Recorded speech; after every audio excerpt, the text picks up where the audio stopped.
Hi, today I want to talk about effective online teaching. It's something that a lot of staff are concerned about and looking for kind of input in some directions and some new ideas. So I'm going to talk a little bit about that today. I want to make sure that we kind of differentiate in 1 minute the difference between online teaching and blended learning because both are important. I want to point out, number one, they are not mutually exclusive. I know that some teachers are like, I have to do this or I have to do this. We're in different situations for different ones. The basic idea of blended learning is that it's a blending of online instruction and traditional brick and mortar school. So if we prepare and set up online teaching for the possibility of being purely online, that is not a waste of time in any way, shape, or form. You can easily blend it in your classroom, in your daily classroom, use it as intervention activities, use it as stretching activities, and it will allow you to more easily transition between those two if you've got a good start with online learning in general. And it allows you to blend the online instruction in a variety of ways. The three most common that we would look at is station rotation, the flipped classroom, and the enriched virtual classroom. If you don't know what those are, this is a really abbreviated explanation of them and a graphic of them. Basically, station rotation means I go between teaching some students and other students are doing the online learning and they rotate to different stations like virtually every elementary school teacher does every single day in every single classroom. But it's a great way to get more individual time with students and get the same instruction across. Flipped classroom is what most people are thinking about today. It's that you're going to do the online portion at home and the instruction or some portion of the instruction at home and rotate it with doing it at school. So if the students are at home part-time and at school part-time. And then the enriched virtual is really kind of an expansion of the flipped classroom that you're going to supplement online instruction with face-to-face. There's really not much difference. I do have that website up there where I got these graphics and it's got a lot of really good examples at blendedlearning.org/models. Talks about all the different models of blended learning if you want to look more into those. That, however, is not the discussion of today. It's the online portion that we're talking about. And these are the parts of an effective online lesson. And this isn't my opinion, although I guess it is kind of now, but it's after 17 plus years of going to OET conferences, variety of different tech venues as far as reading and research. So it's a conglomeration and a tightening up of hey, let's talk about it in 10 minutes to get you started. And I will say as we talk about these things, the how-to is not all in this video. That would not be possible in 10 to 15 minutes, but they're in the, if you're on the playlist that I intended originally this for, it's somewhere in that playlist so that you can expand what you're doing. So an online lesson should include, obviously, instruction. It's not a lesson without instruction. You can't just give an assessment. You can't just give activities and say that's instruction. We don't do that every day in classroom. Why would we think that's acceptable every day in the online environment? There has to be instruction for it to be an effective lesson. Okay? And that also means instruction in different ways. I'm talking about video today. Yes, you can have students read, but we know from the multiple ways of learning of students that reading is not the primary and only way students learn and retain information. Visual and audio are the two primary ways, along with effective use of those later. So instruction, number one, it's not optional. It says down here, either an activity and assessment or both. It doesn't say instruction is optional. You are the single most important part of the student's learning. So you have to instruct to inspect them to learn online. After they get that instruction, there should be an activity or an assessment or both, or some conglomeration of the two, to make sure they have practice and that you know that they did the lesson. So when we talk about instruction, I have this you, others you. You are more important, and your connection with your students is by far the most important thing that happens on a day-to-day brick and mortar classroom. You build a rapport with your students. You get to know your students get to know you, your quirks, your likes, your dislikes. There's a connection there. So when I say they need instruction and I sandwich you and others, I'm not saying you can't use other people's YouTubes, other people's websites, go to this link, watch this video. Yes. But if you rely on that to be your only source of instruction for your students, they never get to know who you are. They never get to hear your voice. They never get to form a connection. You are the most important person in the classroom, and you should be the majority of the instruction. What's majority? 51%? I mean, I'm just saying you're important and you should be there. Okay? And I've said that on this slide. You're the most important part of your class. You should alternate your instruction with that of others. I use other people's YouTube videos all the time. I just don't only use other people's YouTube videos. And that last point there is important. You don't know how many students have contacted me and said, so-and-so doesn't really care about our class. They don't ever even do any instructional videos at all. All I do is get links to other people's sites. That's really lazy. Now, you may have spent 100 hours going through YouTube videos to find what you considered the best one.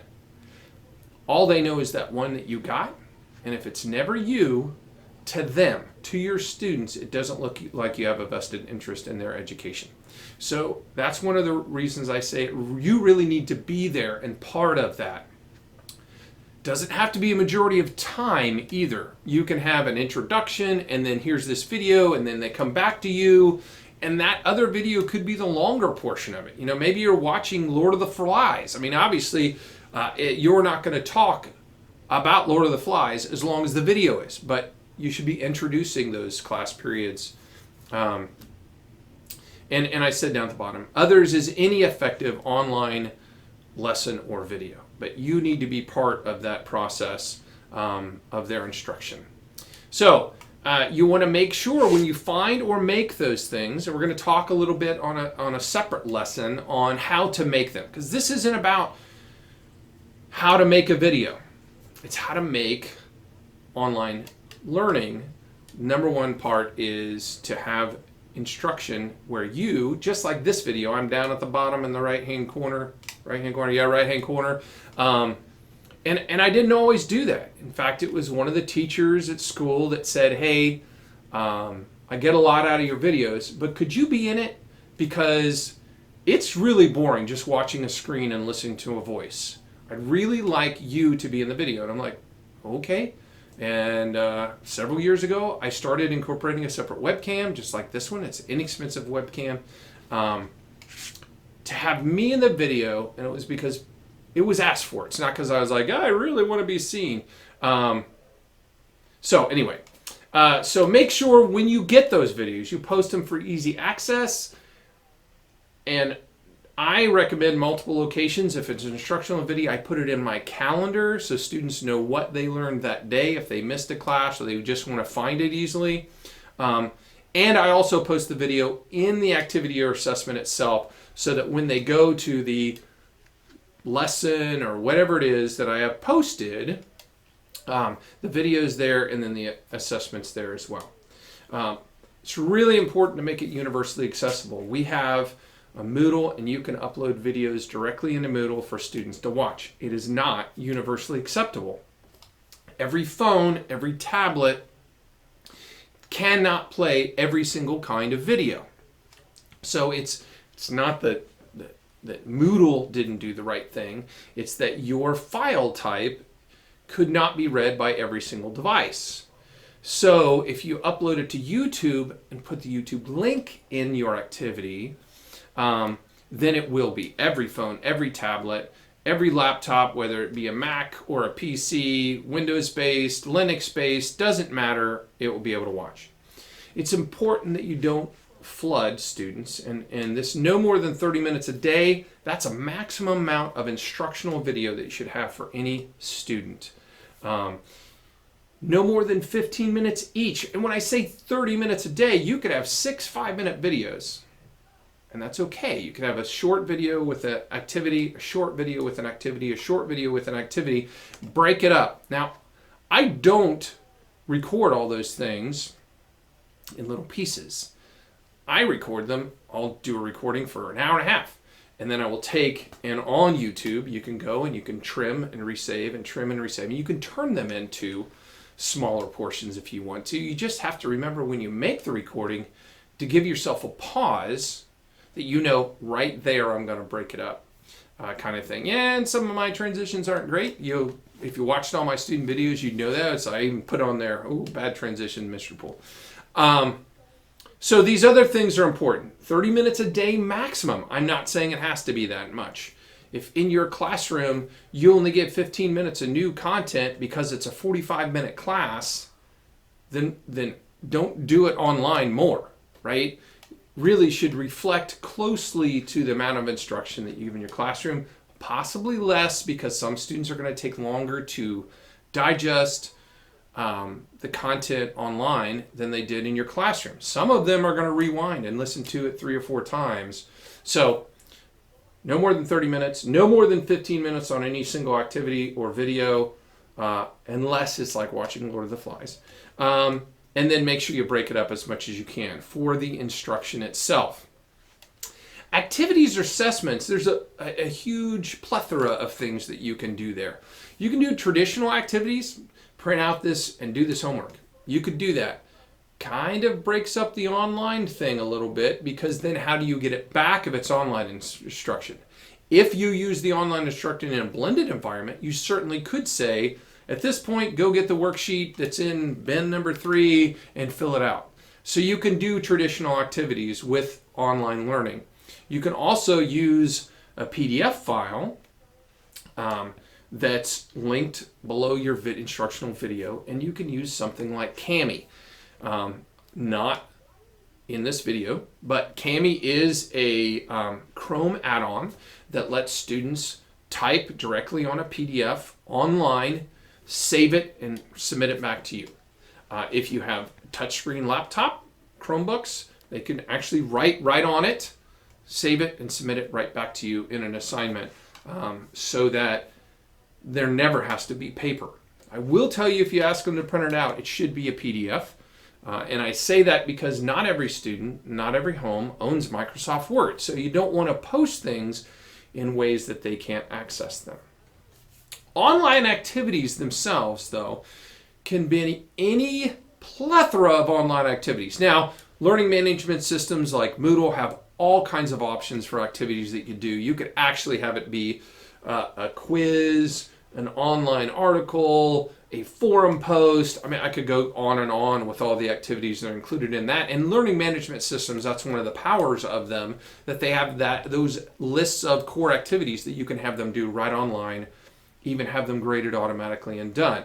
But you can also do great other activities. And I put on there Google, parentheses, online activity, website, learning, your subject. So if you Google online activity, website, learning, math, you will get right back in Google a huge list. In fact, that one in general I just Googled had 60 websites with online activities. Obviously, you need to find the one that's appropriate for your grade level, but there are tons of things that you can assign them to do as an activity. And maybe you don't even have to, in many cases, subscribe to them, because you can just tell them to do the activity, take a screenshot. You can do that on a phone, right? I can do 2 buttons on a phone, take a screenshot, and submit it to you that the activity is completed. You may have to teach your kids how to do a screenshot, depending on what grade level they are.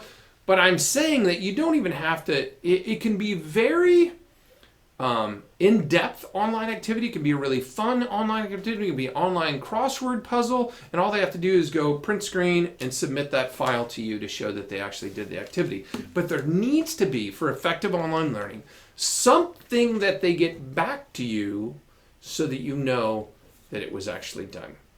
And the last thing I have on there, if you're a Google Classroom user, you can do Google Forms. And I put in parentheses with an exclamation part, break it up. When my son did the last quarter of online learning, the math teacher gave a weekly Google form. So it was an online PDF of, I don't know, I'm going to say 60 problems from a worksheet. And then it said, do problems this in the worksheet.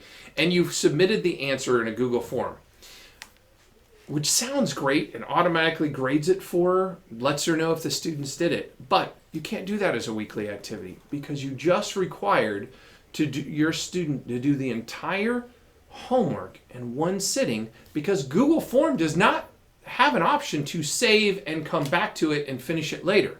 It's either submit and you give them the option to resubmit, which was not the case, or, which we found out, the first week, he fills in, 30% of them. You can't close a Google form and then come back and see the answers that were there. They're not. So I would say if you're going to use a Google form, don't do one ginormous form like that teacher did. Break it up into 5 different ones. If they do 2 in one day, that's fine.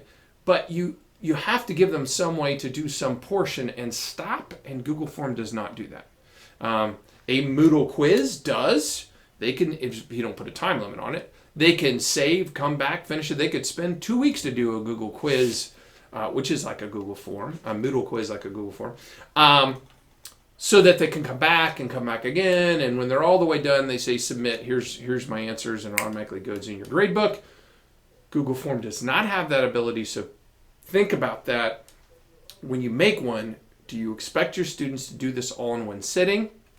And maybe that teacher thought they'll print out this workbook and then write down the answers and then go back with the Google form and fill it in later. I don't think that's a good assumption. You cannot assume your students have a printer at home. It's a terrible assumption. Most people do not have a printer anymore. I honestly threw mine away because I don't print at home. I ended up bringing an old one in when COVID-19 hit, so I have one again, but I didn't. So that's something to think about as well. Start small. Many times people get really overwhelmed with, I've got to do all of this. No, you got to do one lesson at a time. Make a lesson, make or find an activity to do. And when I say make a lesson, I mean try making a recording. And I've got another recording or another YouTube video on how to use what I'm using right now, which is called OBS Studio, to record you teaching with the picture. I guess I should go right here. I don't know what I'm pointing to. So make a lesson, find or make an activity for them to do, put it together on whatever platform your school is on. Ours is on Moodle. You could be on a different LMS. You could be in Google Classroom. The big thing in the end is to stay organized, which is the biggest downside, in my opinion, of Google Classroom, is that it's very hard for teachers to keep it organized so that people can find stuff. It's more like a Facebook thread, especially if you use the default settings. It's not real easy. It's no good if students are lost on where your stuff is, so using a calendar to link to what they're supposed to be doing makes it easy. If they can go to the calendar in our LMS Moodle, every activity you can put the date in, which automatically puts it on the calendar, which automatically makes it so the student can find it based on that one simple view, not scrolling down through a whole course trying to find it. That's it. Try one, record one, make an activity, put it together, one's done. Do it one at a time. Don't think about the fact that I do how many classes, 160 classes in the year, I got to do 160 lessons. Oh my gosh, that just became overwhelming just saying that. You need to think of it as one portion at a time. Goes back to the adage, how do you eat an elephant? One bite at a time, right? How do you conquer online learning? One lesson at a time, and the lesson shouldn't be overly big. And look, I just went over my own rule. I just went to 19 minutes. Hopefully that gets you started. Watch the other lessons as necessary to get you started on how to use video recording, smartboard recording, interactive whiteboard, whatever way you're going to record for yourself. I think it's important that you're in the video because the students need to see you, not just hear you as well. But check out the other videos, and I'll see you next time.